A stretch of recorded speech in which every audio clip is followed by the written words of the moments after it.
Second period. The discovery of the truth. 1848 to 1849. The events related in several narratives. First narrative. Contributed by Franklin Blake. In the spring of the year 1849, I was wandering in the East when a letter from my solicitor, Mr. Bruff, informed me that my father was dead and that I was heir to his great fortune. The wealth which had thus fallen into my hands brought its responsibilities with it, and Mr. Bruff entreated me to lose no time in returning to England. By daybreak the next morning I was on my way back to my own country. The picture presented of me by my old friend Betteridge at the time of my departure from England is, as I think, a little overdrawn. I am bound to own that he has stated no more than the truth in representing me as wounded to the heart by Rachel's treatment, and as leaving England in the first keenness of suffering caused by the bitterest disappointment of my life. On returning to England, she was the first person I inquired after when Mr. Bruff and I met again. Her mother having died, she was living under the care of a widowed sister of the late Sir John Verinder, one Mrs. Merridew, whom her mother's executors had requested to act as guardian, and who had accepted the proposal. They were reported to me as getting on together admirably well, and as being now established, for the season, in Mrs. Merridew's house in Portland Place. Half an hour after receiving this information, I was on my way to Portland Place, without having had the courage to own it to Mr. Bruff. The man who answered the door was not sure whether Miss Verinder was at home or not. I sent him upstairs with my card, as the speediest way of setting the question at rest. The man came down again with an impenetrable face, and informed me that Miss Verinder was out. I might have suspected other people of purposely denying themselves to me, but it was impossible to suspect Rachel. I left word that I would call again at 6 o'clock that evening. At 6 o'clock I was informed for the second time that Miss Verinder was not at home. Had any message been left for me? No message had been left for me. Had Miss Verinder not received my card? The servant begged my pardon. Miss Verinder had received it. The inference was too plain to be resisted. Rachel declined to see me. My last chance was to write to her. My servant took a letter the next day with strict instructions to wait for an answer. The answer came back, literally in one sentence. Miss Verinder begs to decline entering into any correspondence with Mr. Franklin Blake. Fond as I was of her, I felt indignantly the insult offered to me in that reply. Mr. Bruff came in to speak to me on business before I had recovered possession of myself. I dismissed the business on the spot and laid the whole case before him. "Is it possible," I asked, "that her feeling towards me is as bitter as ever?" Mr. Bruff looked unaffectedly distressed. "If you insist on an answer," he said, "I own I can place no other interpretation on her conduct than that. The grand difficulty is how to make her show her whole mind in this matter without reserve. Have you any suggestions to offer?" "She has been a guest of yours at this house," I answered. "May I venture to suggest, if nothing was said about me beforehand, that I might see her here?" "Cool," said Mr. Bruff. With that one word of comment on the reply that I had made to him, he took a turn up and down the room. "In plain English," he said, "my house is to be turned into a trap to catch Rachel, with a bait to tempt her in the shape of an invitation from my wife and daughters. If you were anybody else but Franklin Blake, and if this matter was one atom less serious than it really is, I should refuse point blank. As things are, I firmly believe Rachel will live to thank me for turning traitor to her in my old age. Consider me your accomplice. Rachel shall be asked to spend the day here, and you shall receive due notice of it." "When?" "Tomorrow." "How shall I hear from you?" "Stay at home all the morning, and expect me to call on you." The next morning, Mr. Bruff surprised me at the breakfast table. He handed me a large key and announced that he felt ashamed of himself for the first time in his life. Is she coming?" "She is coming today to lunch and spend the afternoon with my wife and my girls." "Are Mrs. Bruff and your daughters in the secret?" "Inevitably. But women, as you may have observed, have no principles. My family don't feel my pangs of conscience. The end being to bring you and Rachel together again, my wife and daughters pass over the means employed to gain it as composedly as if they were Jesuits." "I am infinitely obliged to them. What is this key?" "The key of the gate in my back garden wall. Be there at 3 this afternoon. Let yourself into the garden and make your way in by the conservatory door. Cross the small drawing-room and open the door in front of you which leads into the music-room. There you will find Rachel, and find her alone." "How can I thank you?" "I will tell you how. Don't blame me for what happens afterwards." With those words he went out. As the clock of Hampstead Church struck 3, I put Mr. Bruff's key into the lock of the door in the wall, passed through the garden, entered the conservatory, and crossed the small drawing-room. After the lapse of a minute, I roused my manhood and opened the door. At the moment when I showed myself in the doorway, Rachel rose from the piano. "If my honor was not in your hands," I said, "I would leave you this instant and never see you again.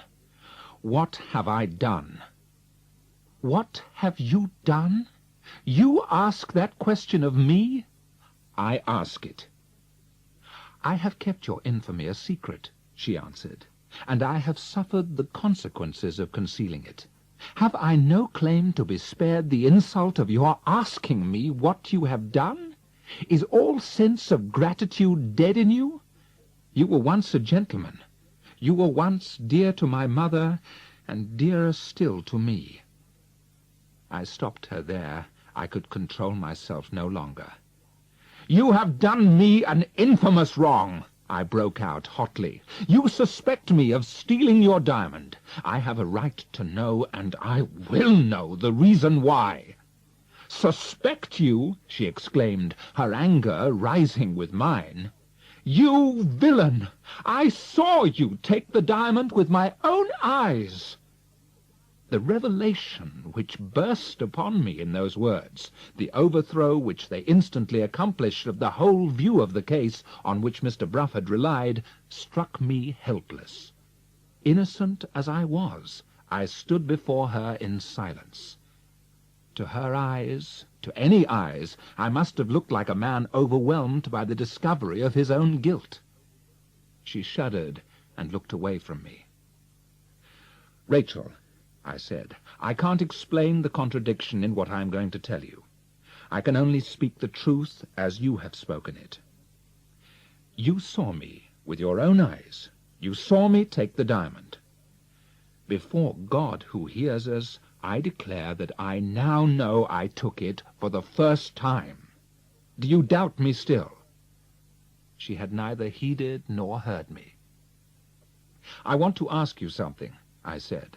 "I want you to tell me everything that happened from the time when we wished each other good night to the time when you saw me take the diamond." "Oh, why go back to it?" she said. "Why go back to it?" "I will tell you why, Rachel. You are the victim, and I am the victim of some monstrous delusion which has worn the mask of truth. If we look at what happened on the night of your birthday together, we may end in understanding each other yet." The tears gathered in her eyes and fell slowly over her cheeks. "Oh," she said, "have I never had that hope? Have I not tried to see it as you are trying now?" "You have tried by yourself," I answered. "You have not tried with me to help you." Those words seemed to awaken in her something of the hope which I felt myself when I uttered them. She replied to my questions with more than docility. She exerted her intelligence. She willingly opened her whole mind to me. "Let us begin," I said, "with what happened after we had wished each other good night. Did you go to bed, or did you sit up?" "I went to bed." "Did you notice the time? Was it late?" "Not very. About 12 o'clock, I think." "Did you fall asleep?" No, I couldn't sleep that night. You were restless? I was thinking of you. The answer almost unmanned me. Something in the tone, even more than in the words, went straight to my heart. It was only after pausing a little first that I was able to go on. "Had you any light in your room?" I asked. "None, until I got up again and lit my candle." "How long was that after you had gone to bed?" "About an hour after, I think. About 1 o'clock. "Did you leave your bedroom?" "I was going to leave it. I had put on my dressing gown, and I was going into my sitting room to get a book." "Had you opened your bedroom door?" "I had just opened it." "But you had not gone into the sitting room?" "No. I was stopped from going into it." "What stopped you?" "I saw a light under the door, and I heard footsteps approaching it." "Were you frightened?" "Not then. I knew my poor mother was a bad sleeper, and I remembered that she had tried hard that evening to persuade me to let her take charge of my diamond. She was unreasonably anxious about it, as I thought, and I fancied she was coming to me to see if I was in bed, and to speak to me about the diamond again, if she found that I was up." "What did you do?" "I blew out my candle, so that she might think I was in bed. I was unreasonable on my side. I was determined to keep my diamond in the place of my own choosing." "After blowing the candle out, did you go back to bed?" "I had no time to go back. At the moment when I blew the candle out, the sitting-room door opened, and I saw—" "You saw?" "You." "Dressed as usual?" "No." "In my nightgown?" "In your nightgown, with your bedroom candle in your hand." "Alone?" "Alone." "Could you see my face?" "Yes." "Plainly?" "Quite plainly.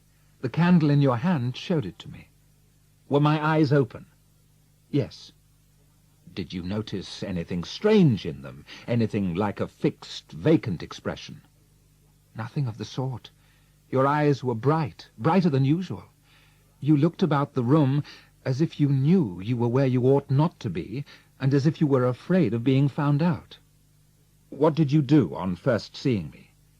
"I could do nothing. I was petrified.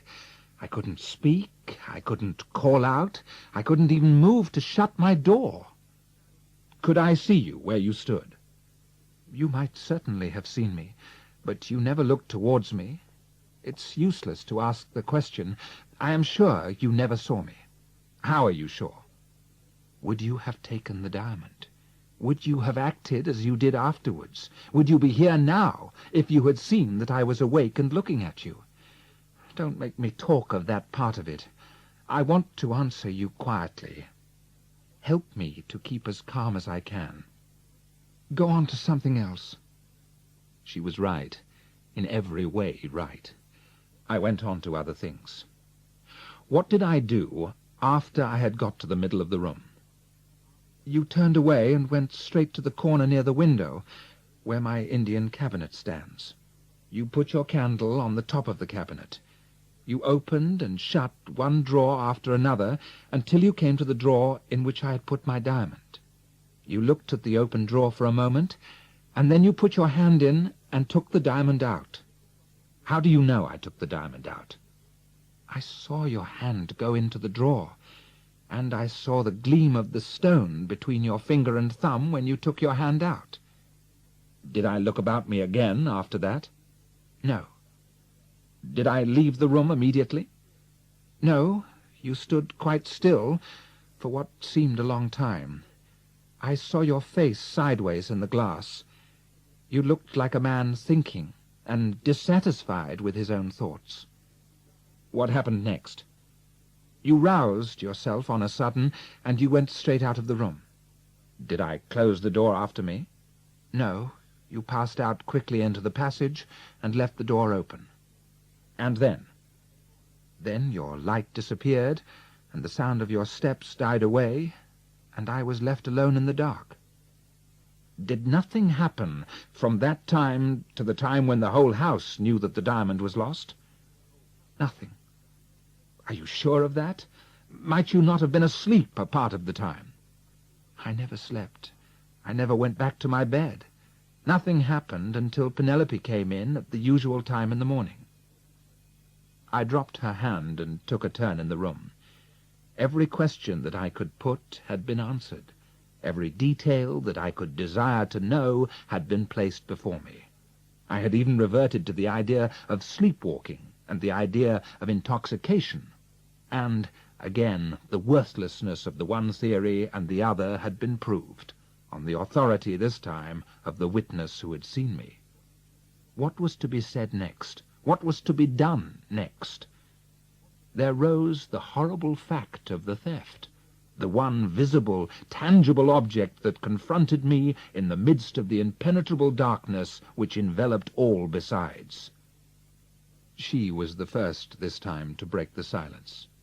"Well," she said, "you have asked and I have answered.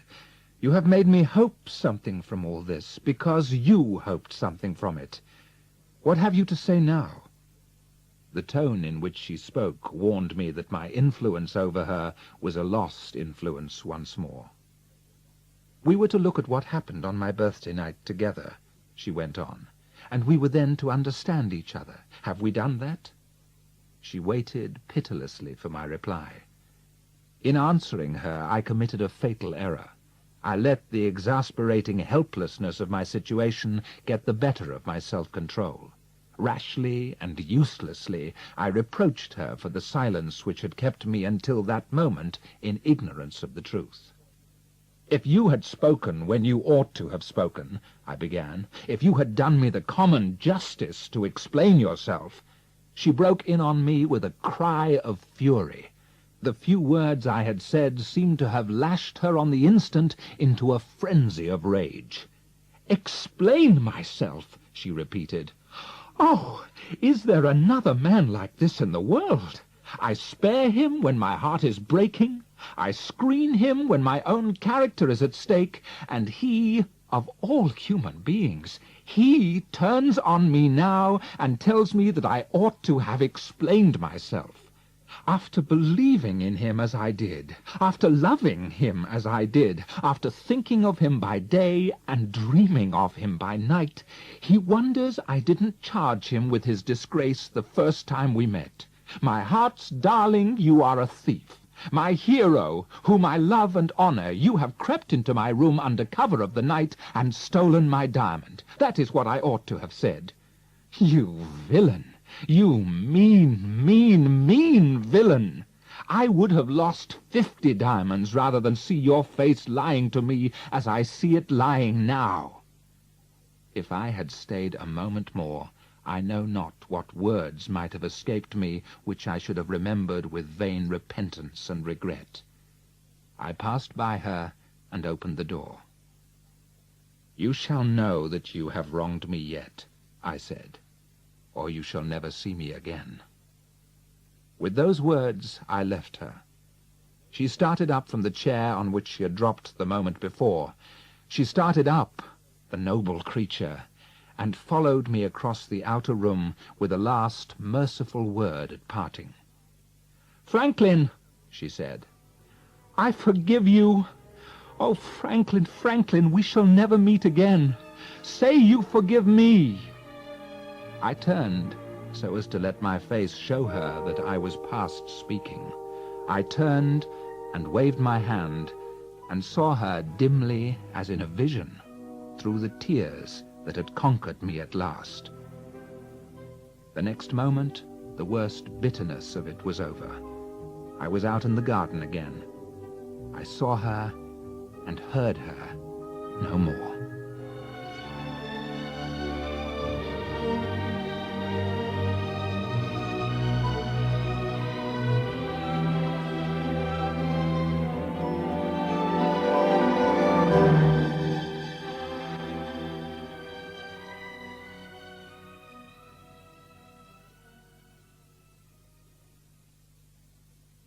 Devoting myself to the elucidation of the impenetrable puzzle which my own position presented to me, I now tried to meet the difficulty by investigating it from a plainly practical point of view. The events of the memorable night being still unintelligible to me, I looked a little farther back and searched my memory of the earlier hours of the birthday for any incident which might prove of some assistance to me in finding the clue. Had anything happened when I rode over to Frizinghall, or afterwards when I went back with Godfrey Ablewhite and his sisters, or later again when I put the Moonstone into Rachel's hands, or later still when the company came and we all assembled round the dinner-table? My hopes rested on Betteridge and on the friends of the late Lady Verinder, whom I might still find living in the neighbourhood of Rachel's country house. I travelled straight to Frizinghall, the town being now the central point in my field of inquiry, and arranged to employ myself in opening my contemplated inquiry among the guests present at the birthday dinner who were personally known to me and who were easily within my reach. These were my relatives, the Ablewhites, and Mr. Candy. The doctor had expressed a special wish to see me, and the doctor lived in the next street. So to Mr. Candy I went first. I naturally anticipated finding traces in the doctor's face of the severe illness from which he had suffered, but I was utterly unprepared for such a change as I saw in him when he entered the room and shook hands with me. His eyes were dim, his hair had turned completely grey, his face was wizen, his figure had shrunk. I looked at the once lively, rattle-pated, humorous little doctor, and I saw nothing left of his former self but the old tendency to vulgar smartness in his dress. The man was a wreck, but his clothes and his jewellery, in cruel mockery of the change in him, were as gay and as gaudy as ever. During my visit, I was to discover that the effort of remembering that he wanted to speak to me was, but too evidently, the only effort that his enfeebled memory was now able to achieve. On my way out, just as I had reached the bottom of the stairs and had turned a corner on my way to the outer hall, a door opened softly somewhere on the ground floor of the house, and a gentle voice said behind me, "I'm afraid, sir, you find Mr. Candy sadly changed." I turned round and found myself face to face with Mr. Candy's assistant, Ezra Jennings. "Are you walking my way, Mr. Jennings?" I said, observing that he held his hat in his hand. Ezra Jennings replied that he had a patient to see, and that he was walking my way. We left the house together. "Judging by the change I see in him," I began, "Mr. Candy's illness must have been far more serious than I had supposed." "It is almost a miracle," said Ezra Jennings, "that he lived through it." "I believe I have a strong interest," I said, "in tracing the lost remembrance which Mr. Candy was unable to recall. May I ask whether you can suggest to me any method by which I might assist his memory?" Ezra Jennings looked at me with a sudden flash of interest in his dreamy brown eyes. "Mr. Candy's memory is beyond the reach of assistance," he said.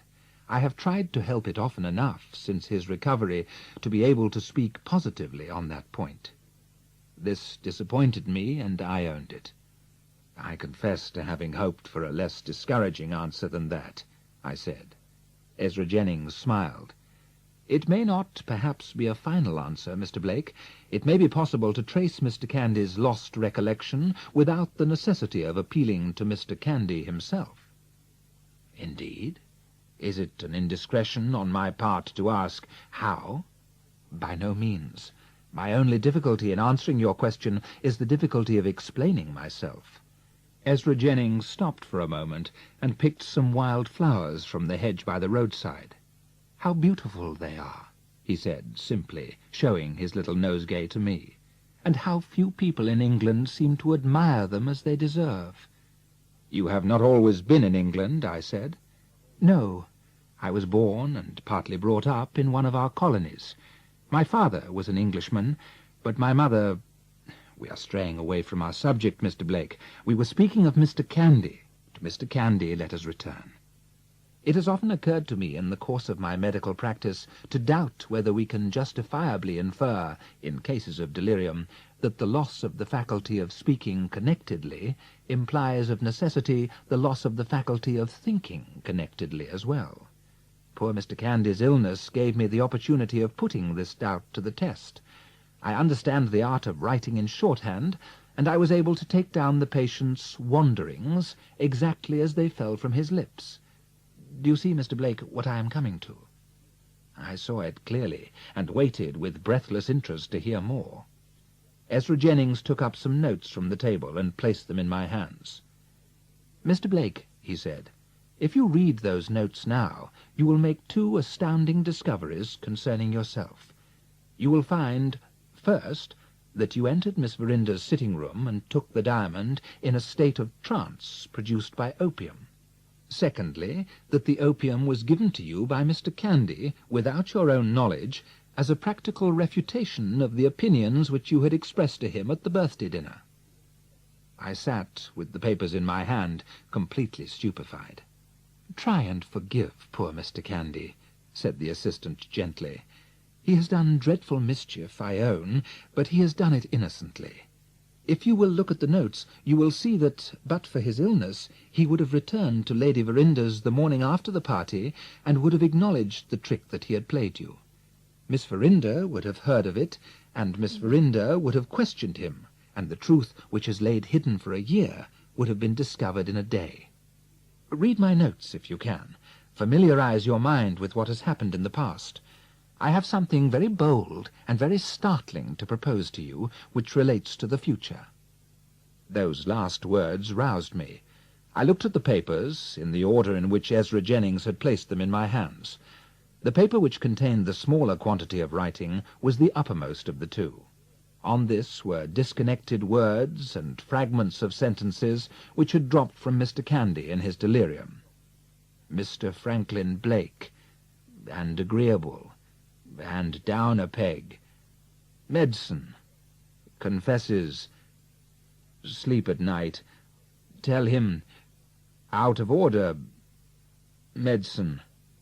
And so on. I turned to the second sheet of paper, which I saw to be the key to the first. Once more Mr. Candy's wanderings appeared, copied in black ink, the intervals between the phrases being filled up by Ezra Jennings in red ink. "Mr. Franklin Blake is clever and agreeable, but he wants taking down a peg when he talks of medicine. He confesses that he has been suffering from want of sleep at night. I tell him that his nerves are out of order, and that he ought to take medicine. He tells me that taking medicine and groping in the dark mean one and the same thing.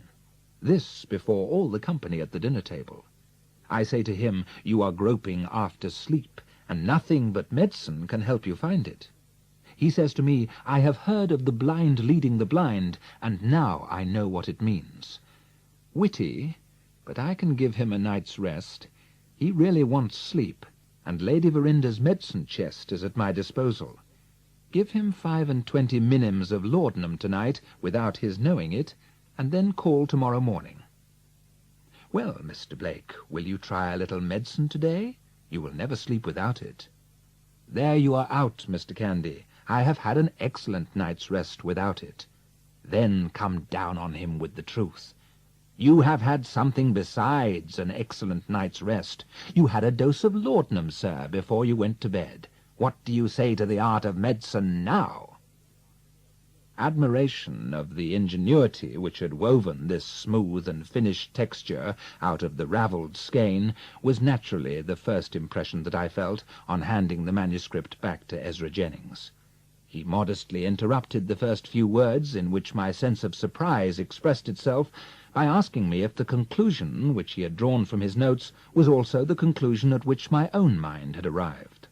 "Do you believe, as I believe," he said, "that you were acting under the influence of the laudanum in doing all that you did on the night of Miss Verinder's birthday in Lady Verinder's house?"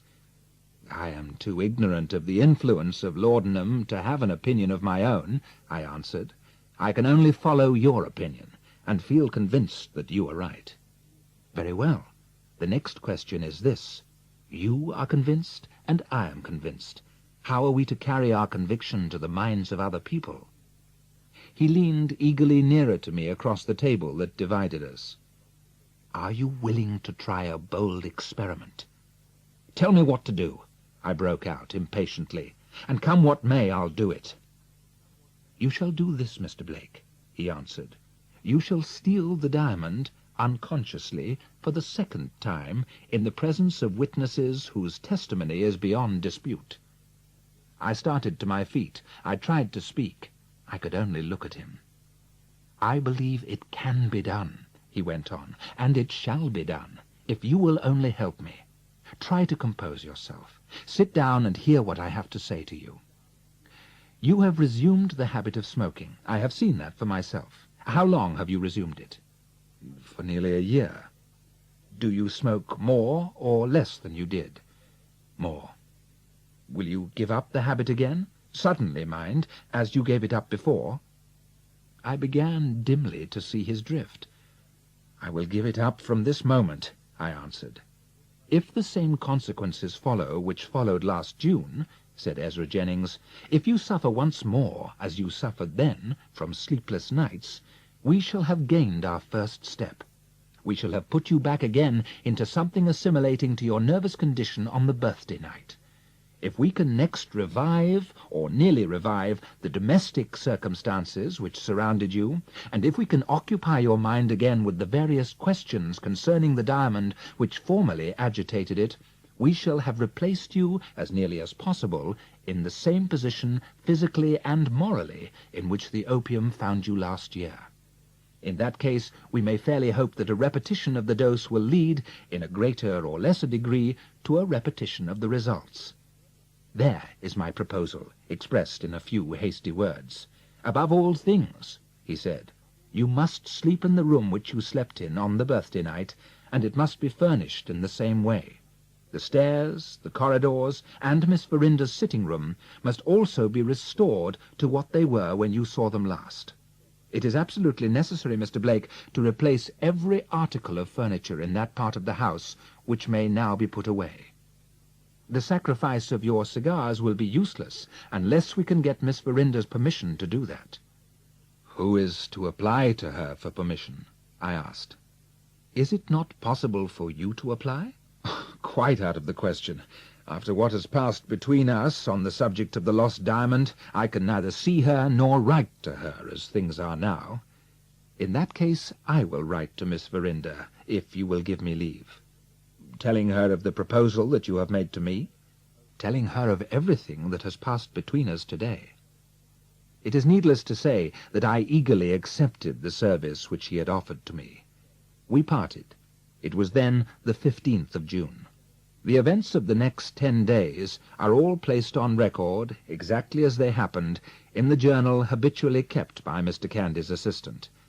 In the pages of Ezra Jennings, nothing is concealed and nothing is forgotten. Let Ezra Jennings tell how the venture with the opium was tried and how it ended. Second narrative, extracted from the journal of Ezra Jennings. 1849, June the 15th. With some interruption from patience, I finished my letter to Miss Verinder in time for today's post. I failed to make it as short a letter as I could have wished, but I think I have made it plain. It leaves her entirely mistress of her own decision. If she consents to assist the experiment, she consents of her own free will, and not as a favor to Mr. Franklin Blake or to me. June the 17th. The post brought me Miss Verinder's answer after Mr. Candy had left the house. A charming letter. It gives me the highest opinion of her. There is no attempt to conceal the interest that she feels in our proceedings. She tells me, in the prettiest manner, that my letter has satisfied her of Mr. Blake's innocence, without the slightest need, so far as she is concerned, of putting my assertion to the proof. She even upbraids herself, most undeservedly, poor thing, for not having divined at the time what the true solution of the mystery might really be. The motive underlying all this proceeds evidently from something more than a generous eagerness to make atonement for a wrong which she has innocently inflicted on another person. It is plain that she has loved him throughout the estrangement between them. There are 2 requests contained in the letter. One of them prevents me from showing it to Mr. Franklin Blake. I am authorized to tell him that Miss Verinder willingly consents to place her house at our disposal, and that said, I am desired to add no more. So far, it is easy to comply with her wishes, but the second request embarrasses me seriously.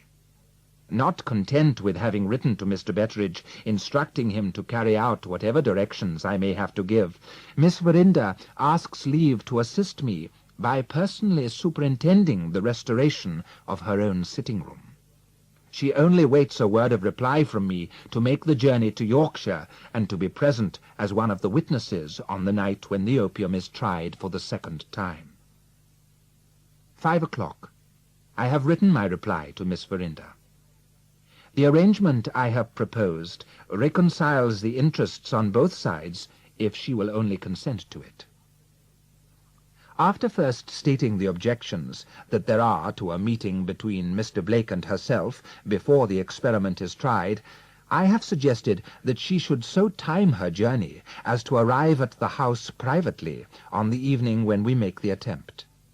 Travelling by the afternoon train from London, she would delay her arrival until 9 o'clock. At that hour I have undertaken to see Mr. Blake safely into his bedchamber, and so to leave Miss Verinder free to occupy her own rooms until the time comes for administering the laudanum. When that has been done, there can be no objection to her watching the result with the rest of us. On the next morning she shall show Mr. Blake, if she likes, her correspondence with me, and shall satisfy him in that way that he was acquitted in her estimation before the question of his innocence was put to the proof. June the 25th, Monday, the day of the experiment. 10 o'clock. The witnesses, or the company, which shall I call them, reached the house an hour since. A little before 9 o'clock I prevailed on Mr. Blake to accompany me to his bedroom, stating as a reason that I wished him to look round it for the last time in order to make quite sure that nothing had been forgotten in the refurnishing of the room. I had previously arranged with Betteridge that the bedchamber prepared for Mr. Bruff should be the next room to Mr. Blake's, and that I should be informed of the lawyer's arrival by a knock at the door.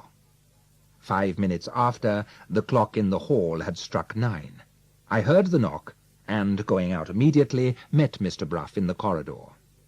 "You have travelled here, I believe, in company with Miss Verinder," I said.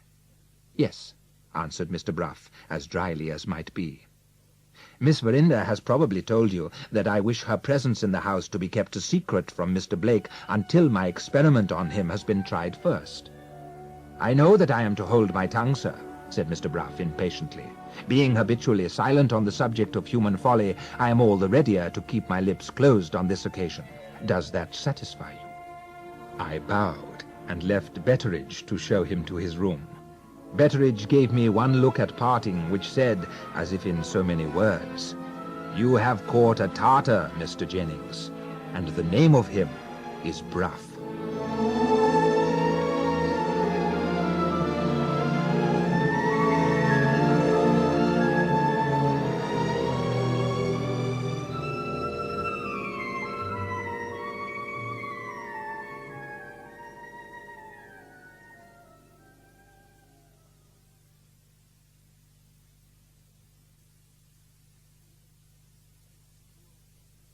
"2 o'clock a.m.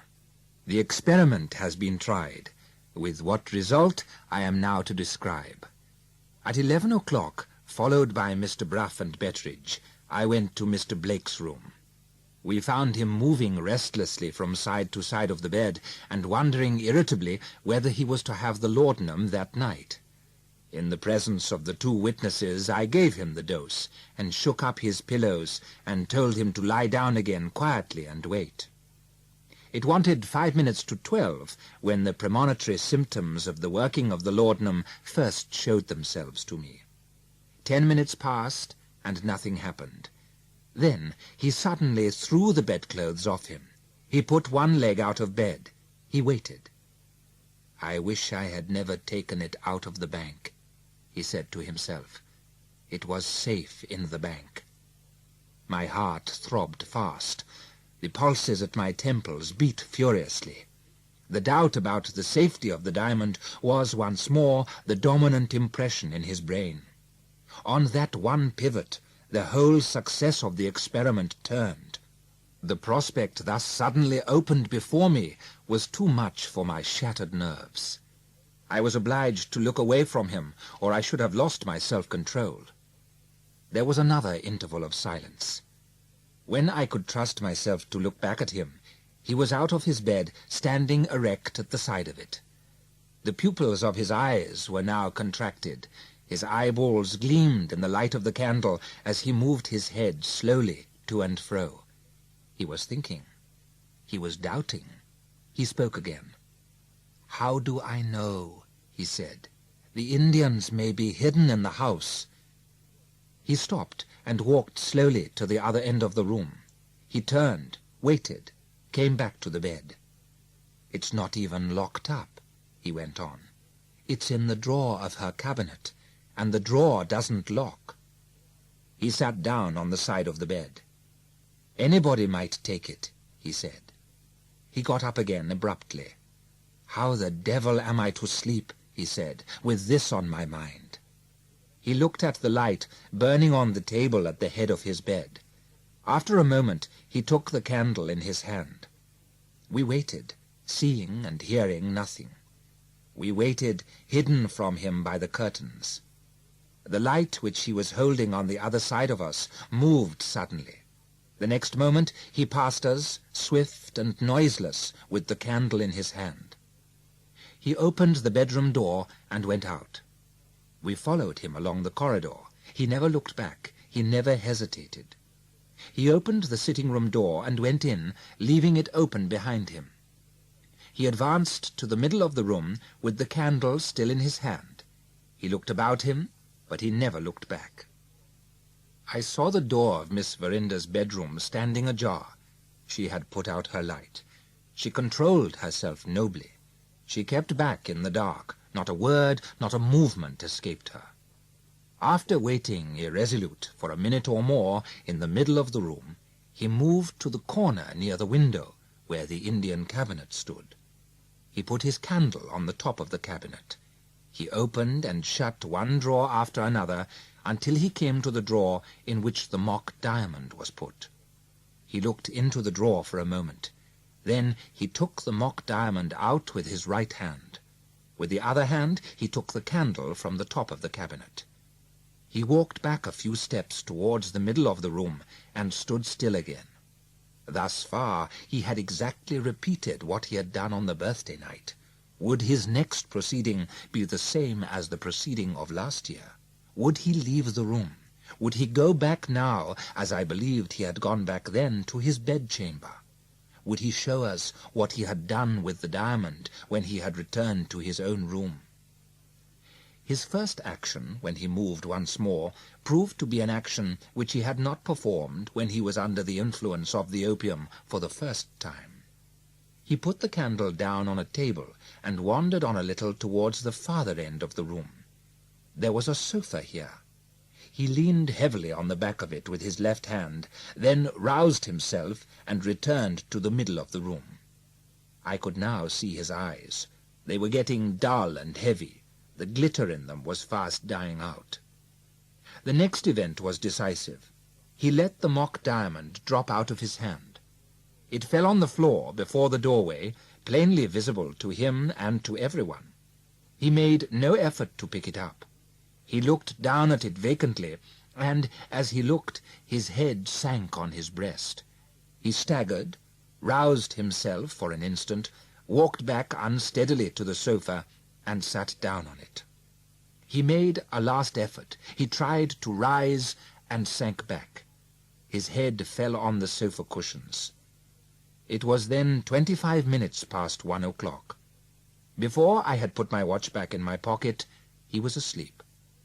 It was all over now. The sedative influence had got him. The experiment was at an end. In the sitting-room, I put writing materials before Mr. Brough and asked him if he had any objection, before we separated for the night, to draw out and sign a plain statement of what he had seen. He at once took the pen and produced the statement with the fluent readiness of a practised hand. "One word about the diamond," he said. "Your theory is that Franklin Blake hid the Moonstone in his room. My theory is that the Moonstone is in the possession of Mr. Luca's bankers in London. We won't dispute which of us is right. We will only ask which of us is in a position to put his theory to the test." "The test, in my case," I answered, "has been tried tonight and has failed." "The test in my case," rejoined Mr. Bruff, "is still in the process of trial. For the last 2 days I have had a watch set for Mr. Luca at the bank, and I shall cause that watch to be continued until the last day of the month. I know that he must take the diamond himself out of his banker's hands, and I am acting on the chance that the person who has pledged the diamond may force him to do this by redeeming the pledge. In that case, I may be able to lay my hand on the person. If I succeed, I clear up the mystery, exactly at the point where the mystery baffles us now. Do you admit that so far?" I admitted it readily. "I am going back to town by the morning train," pursued the lawyer. "I may hear when I return that a discovery has been made, and it may be of the greatest importance that I should have Franklin Blake at hand to appeal to if necessary. I intend to tell him, as soon as he wakes, that he must return with me to London. After all that has happened, may I trust to your influence to back me?" "Certainly," I said. Mr. Bruff shook hands with me and left the room. Betteridge followed him out. It is just 8 o'clock. He is beginning to move for the first time. Miss Verinder is kneeling by the side of the sofa. She has so placed herself that when his eyes first open, they must open on her face. Shall I leave them together? Yes. 11 o'clock. The house is empty again. They have arranged it among themselves. They have all gone to London by the 10 o'clock train. I dare not trust myself to write down the kind words that have been said to me, especially by Miss Verinder and Mr. Blake. Besides, it is needless. Those words will come back to me in my solitary hours, and will help me through what is left of the end of my life. Mr. Blake is to write and tell me what happens in London. Miss Verinder is to return to Yorkshire in the autumn, for her marriage, no doubt, and I am to take a holiday and be a guest in the house. Oh me, how I felt it as the grateful happiness looked at me out of her eyes, and the warm pressure of her hand said, "This is your doing." My poor patients are waiting for me. Back again this morning to the old routine. God be praised for his mercy. I have seen a little sunshine. I have had a happy time. Third narrative. The story resumed by Franklin Blake. Of what happened after my waking, I do not feel called upon to render an account in detail. Confining myself merely to results, I have to report that Rachel and I thoroughly understood each other before a single word of explanation had passed on either side. I decline to account, and Rachel declines to account, for the extraordinary rapidity of our reconciliation. Sir and Madam, look back at the time when you were passionately attached to each other, and you will know what happened after Ezra Jennings had shut the door of the sitting-room, as well as I know it myself. At breakfast, Mr. Bruff made no secret of his reasons for wishing that I should accompany him to London by the morning train. The watch kept at the bank, and the result which might yet come of it, appealed so irresistibly to Rachel's curiosity that she at once decided on accompanying us back to town, so as to be within reach of the earliest news of our proceedings. On our arrival in London, Mr. Bruff was accosted at the terminus by a small boy dressed in a jacket and trousers of threadbare black cloth, and personally remarkable in virtue of the extraordinary prominence of his eyes. They projected so far, and they rolled about so loosely, that you wondered uneasily why they remained in their sockets. I had barely time to promise Rachel that I would return, and tell her everything that had happened, before Mr. Bruff seized me by the arm and hurried me into a cab. The boy with the ill-secured eyes took his place on the box by the driver, and the driver was directed to go to Lombard Street. "News from the bank?" I asked as we started. "News of Mr. Luker," said Mr. Bruff. "An hour ago he was seen to leave his house at Lambeth in a cab, accompanied by 2 men who were recognized by my men as police officers in plain clothes. If Mr. Luker's dread of the Indians is at the bottom of this precaution, the inference is plain enough. He is going to take the diamond out of the bank." "And we are going to the bank to see what comes of it?" "Yes, or to hear what has come of it, if it is all over by this time. Did you notice my boy on the box there?" "I noticed his eyes." Mr. Bruff laughed. "They called the poor little wretch Gooseberry at the office," he said. "I employ him to go on errands, and I only wish my clerks who have nicknamed him were as thoroughly to be depended on as he is. Gooseberry is one of the sharpest boys in London, Mr. Blake, in spite of his eyes." It was 20 minutes to 5 when we entered the bank. The outer office, with the long counter behind which the cashiers sat, was crowded with people, all waiting their turn to take money out or to pay money in before the bank closed at 5 o'clock. 2 men among the crowd approached Mr. Bruff as soon as he showed himself.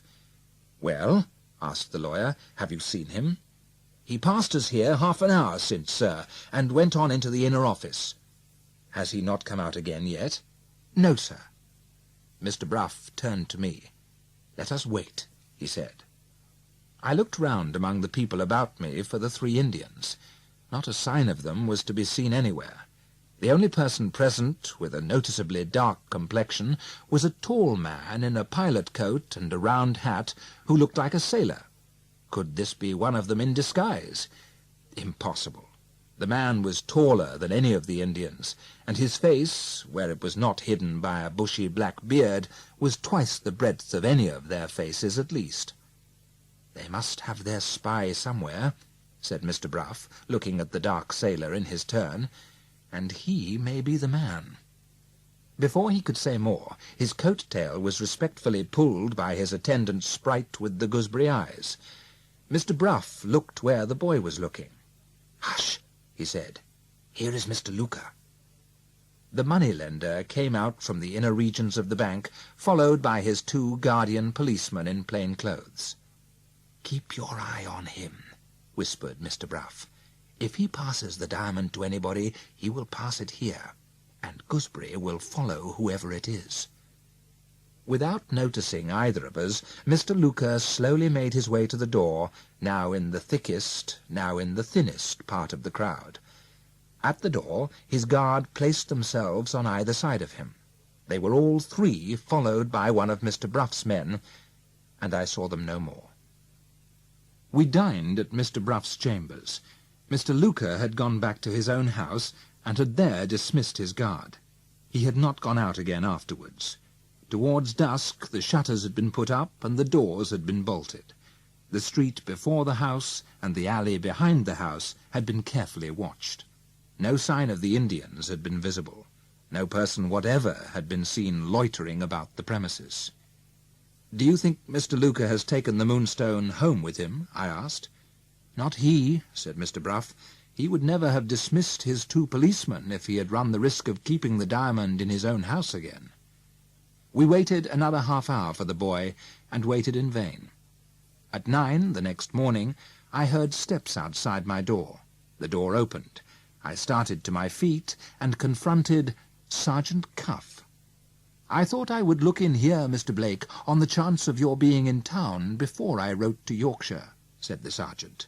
"I read your letter telling me what has happened since my inquiry after the diamond was suspended last year. There's only one thing to be said about the matter on my side. I completely mistook my case. How any man living was to have seen things in their true light, in such a situation as mine was at the time, I don't profess to know. But that doesn't alter the facts as they stand. I own that I made a mess of it. Not the first mess, Mr. Blake, which has distinguished my professional career. It's only in books that the officers of the detective force are superior to the weakness of making a mistake. I told him of the experiment with the opium, and of what had occurred afterwards at the bank in Lombard Street. "I don't hold with Mr. Jennings that you hid the Moonstone," said Sergeant Cuff, "but I agree with him that you must certainly have taken it back to your own room." "Well," I asked, "and what happened then?" "Have you no suspicion yourself of what happened, sir?" "None whatever." "Has Mr. Bruff no suspicion?" "No more than I have." Sergeant Cuff rose and went to my writing table. He came back with a sealed envelope. It was marked Private. It was addressed to me, and it had the sergeant's signature in the corner. "I suspected the wrong person last year," he said, "and I may be suspecting the wrong person now. Wait to open the envelope, Mr. Blake, till you have got at the truth, and then compare the name of the guilty person with the name I have written in that sealed letter." I put the letter into my pocket. It was close on 10 o'clock when the boy made his appearance. "Come here, my lad," said the sergeant, "and let's hear what you have got to tell us. What is your name?" "Octavius Guy," answered the boy. "They call me Gooseberry at the office because of my eyes." "Octavius Guy, otherwise Gooseberry," pursued the sergeant with the utmost gravity, "you were missed at the bank yesterday. What were you about?" "If you please, sir, I was following a man." "Who was he?" "A tall man, sir, with a big black beard, dressed like a sailor." "Well," he said, "and why did you follow the sailor?" "If you please, sir, Mr. Bruff wanted to know whether Mr. Luker passed anything to anybody on his way out of the bank. I saw Mr. Luker pass something to the sailor with the black beard." "Why didn't you tell Mr. Bruff what you saw?" "I hadn't time to tell anybody, sir. The sailor went out in such a hurry." "And you ran out after him, eh?" "Yes, sir." "And what did the sailor do when he got into the street?" "He called a cab, sir." "And what did you do?" "Held on behind and run after it." In 5 minutes more, Sergeant Cuff and I, with Gooseberry on the box to guide the driver, were on our way eastward towards the city. In a quarter of an hour more, the cab stopped in Shore Lane, and Gooseberry opened the door for us to get out. "All right?" asked the sergeant. "All right," answered the boy. The moment we entered the Wheel of Fortune, it was plain, even to my inexperienced eyes, that there was something wrong in the house. We were encountered by the landlord. "Who the devil are you, and what do you want here?" he asked. "Keep your temper," said the sergeant quietly. "I'll tell you who I am, to begin with. I am Sergeant Cuff. This gentleman and I want to trouble you with a few inquiries on a matter of some interest to both of us." "Relating to what, sir?" asked the landlord. "Relating to a dark man dressed like a sailor who slept here last night." "Good God! That's the man who is upsetting the whole house at this moment!" exclaimed the landlord. "Do you, or does this gentleman, know anything about him?" "We can't be certain till we see him," answered the sergeant. "See him?" echoed the landlord. "That's the one thing that nobody's been able to do since 7 o'clock this morning. That was the time when he left word last night that he was to be called. He was called, and there was no getting an answer from him, and no opening his door to see what was the matter. They tried again at 8, and they tried again at 9. No use. There was the door still locked, and not a sound to be heard in the room. I've been out this morning, and I only got back a quarter of an hour ago. I have hammered at the door myself, and all to no purpose. The potboy has gone to fetch a carpenter. If you can wait a few minutes, gentlemen, we will have the door opened and see what it means." As he spoke, the arrival of the carpenter was announced. We all went upstairs at once to the top story.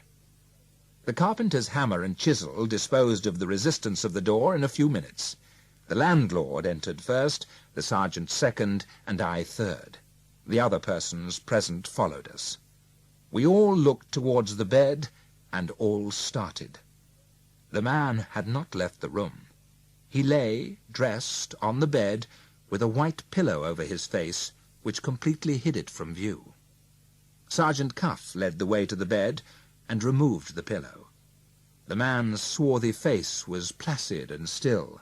His black hair and beard were slightly, very slightly, discomposed.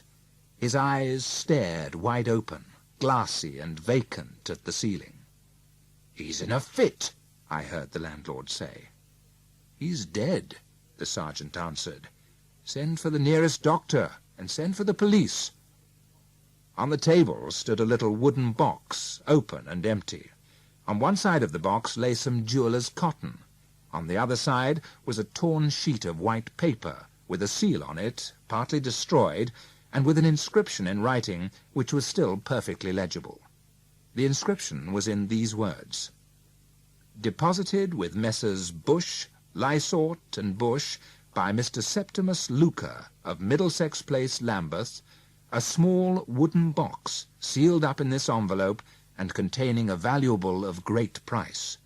The box, when claimed, to be given up by Messrs. Bush and Company on the personal application of Mr. Luca." Those lines removed all further doubt on one point at least. The sailor had been in possession of the Moonstone when he had left the bank on the previous day. "Mr. Blake," Sergeant Cuff said, "look at the man's face.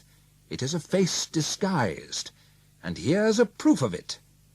He traced with his finger a thin line of livid white running backward from the dead man's forehead between the swarthy complexion and the slightly disturbed black hair. "Let's see what is under this," said the sergeant, suddenly seizing the black hair with a firm grip of his hand. My nerves were not strong enough to bear it. I turned away again from the bed. There was a pause. Sergeant Cuff asked for something. The landlord went to the wash-hand stand and returned to the bed with a basin of water and a towel.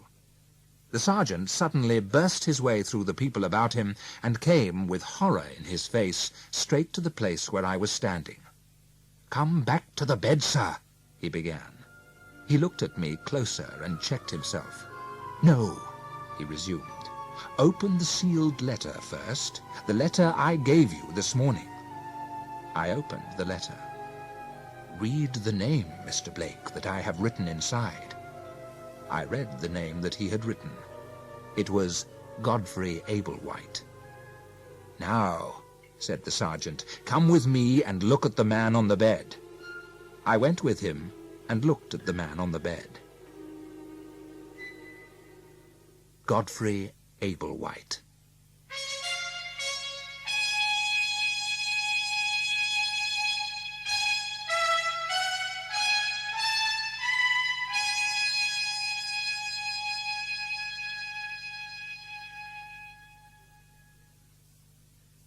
Fourth narrative, contributed by Sergeant Cuff. Dorking, Surrey, July the 30th, 1849. To Franklin Blake, Esquire. Sir, I beg to apologize for the delay that had occurred in the production of the report with which I engaged to furnish you. I have waited to make it a complete report, and I have been met, here and there, by obstacles which it was only possible to remove by some little expenditure of patience and time. As to your cousin's death, then, first, it appears to me to be established, beyond any reasonable doubt, that he was killed, while he was asleep, or immediately on his waking, by being smothered with a pillow from his bed, that the persons guilty of murdering him are the 3 Indians, and that the object contemplated and achieved by the crime was to obtain possession of the diamond called the Moonstone. I pass next to the narrative of Mr. Godfrey Ablewhite's proceedings before, during, and after the time when you and he met at the late Lady Verinder's house. I may state at the outset that Mr. Godfrey Ablewhite's life had 2 sides to it. The side turned up to the public view presented the spectacle of a gentleman, possessed of considerable reputation as a speaker at charitable meetings, and endowed with administrative abilities which he placed at the disposal of various benevolent societies, mostly of the female sort. The side kept hidden from the general notice exhibited this same gentleman in the totally different character of a man of pleasure, with a villa in the suburbs which was not taken in his own name, and with a lady in the villa who was not taken in his own name either. An inquiry elicited these facts: that Mr. Godfrey Ablewhite was entrusted with the care of a sum of £20,000, as one of 2 trustees for a young gentleman who was still a minor in the year 1848. that the trust was to lapse, and that the young gentleman was to receive the £20,000 on the day when he came of age in the month of February 1850. That, pending the arrival of this period, an income of £600 was to be paid to him by his two trustees half-yearly, at Christmas and Midsummer Day. That this income was regularly paid by the active trustee, Mr. Godfrey Ablewhite. That the £20,000, from which the income was supposed to be derived, had every farthing of it been sold out of the funds at different periods, ending with the end of the year 1847. That the power of attorney authorizing the bankers to sell out the stock, and the various written orders telling them what amounts to sell out, were formally signed by both the trustees. That the signature of the second trustee, a retired army officer living in the country, was a signature forged in every case by the active trustee, otherwise Mr. Godfrey Ablewhite. On the night of the birthday, therefore, Mr. Godfrey Ablewhite's pecuniary position was this. He had £300 to find on the 24th of the month, and £20,000 to find in February 1850. Failing to raise these sums at these times, he was a ruined man. Under those circumstances, what takes place next? You exasperate Mr. Candy, the doctor, on the sore subject of his profession, and he plays you a practical joke in return with a dose of laudanum.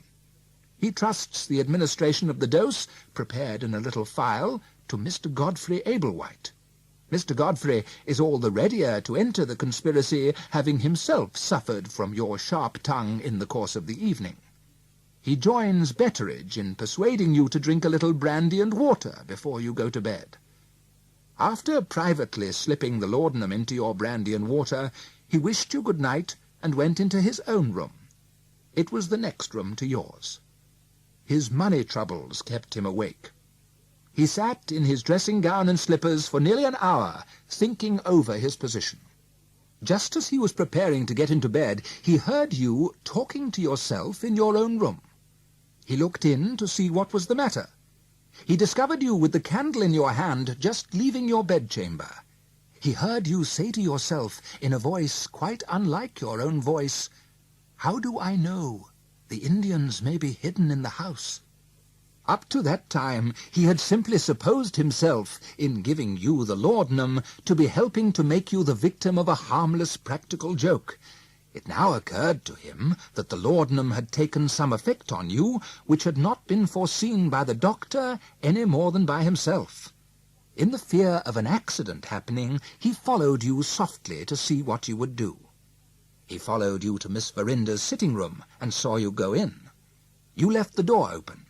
He looked through the crevice thus produced between the door and the post before he ventured into the room himself. In that position, he not only detected you in taking the diamond out of the drawer, he also detected Miss Verinder silently watching you from her bedroom through her open door. His own eyes satisfied him that she saw you take the diamond too. Before you left the sitting-room again, you hesitated a little. Mr. Godfrey took advantage of this hesitation to get back again to his bedroom before you came out and discovered him. He had barely got back before you got back too. You saw him, as he supposes, just as he was passing through the door of communication. At any rate, you called to him in a strange, drowsy voice. He came back to you. You looked at him in a dull, sleepy way. You put the diamond into his hand. You said to him, "Take it back, Godfrey, to your father's bank. It's safe there. It's not safe here." You turned away unsteadily and put on your dressing-gown. You sat down in the large armchair in your room. You said, "I can't take it back to the bank. My head's like lead, and I can't feel my feet under me." Your head sank on the back of the chair. You heaved a heavy sigh, and you fell asleep. When the morning came, your language and conduct showed that you were absolutely ignorant of what you had said and done overnight. At the same time, Miss Verinder's language and conduct showed that she was resolved to say nothing, in mercy to you, on her side. If Mr. Godfrey Ablewhite chose to keep the diamond, he might do so with perfect impunity. The Moonstone stood between him and ruin. He put the Moonstone into his pocket. This was the story told by your cousin, under pressure of necessity, to Mr. Luca. Mr. Luca believed the story to be, as to all main essentials, true, on this ground, that Mr. Godfrey Ablewhite was too great a fool to have invented it. Mr. Bruff and I agree with Mr. Luca in considering this test of the truth of the story to be a perfectly reliable one. I have the honour to remain, dear sir, your obedient servant, Richard Cuff, late Sergeant in the Detective Force, Scotland Yard, London. Epilogue. The finding of the diamond. The statement of Mr. Murthwaite, 1850, in a letter to Mr. Bruff. Have you any recollection, my dear sir, of a semi-savage person whom you met out at dinner in London in the autumn of '48? Permit me to remind you that the person's name was Murthwaite, and that you and he had a long conversation together after dinner. The talk related to an Indian diamond called the Moonstone, and to a conspiracy then in existence to get possession of the gem. Since that time I have been wandering in Central Asia. Thence I have drifted back to the scene of some of my past adventures in the north and northwest of India. Finding myself, for the second time, in these romantic regions, I resolved not to leave Kathiawar without looking once more on the magnificent desolation of Somnath. At the place where I planned to do this, I was, as nearly as I could calculate it, some 3 days distant, journeying on foot, from the sacred city. I had not been long on the road before I noticed that other people, by 2s and 3s, appeared to be travelling in the same direction as myself. On the second day, the number of Hindus travelling in my direction had increased to 50s and 100s. On the third day, the throng had swollen to thousands, all slowly converging to one point, the city of Somnath. I learnt that the multitude was on its way to a great religious ceremony, which was to take place on a hill at a little distance from Somnath. The ceremony was in honour of the god of the moon, and it was to be held at night. When we arrived at the place, we found the shrine hidden from our view by a curtain hung between 2 magnificent trees. Beneath the trees, a flat projection of rock jutted out and formed a species of natural platform. A strain of music, loud and jubilant, rose from the hidden shrine. The crowd around me shuddered and pressed together.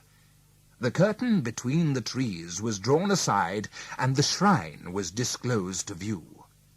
There, raised high on a throne, seated on his typical antelope, with his 4 arms stretching towards the 4 corners of the earth, there, soared above us, dark and awful in the mystic light of heaven, the god of the moon.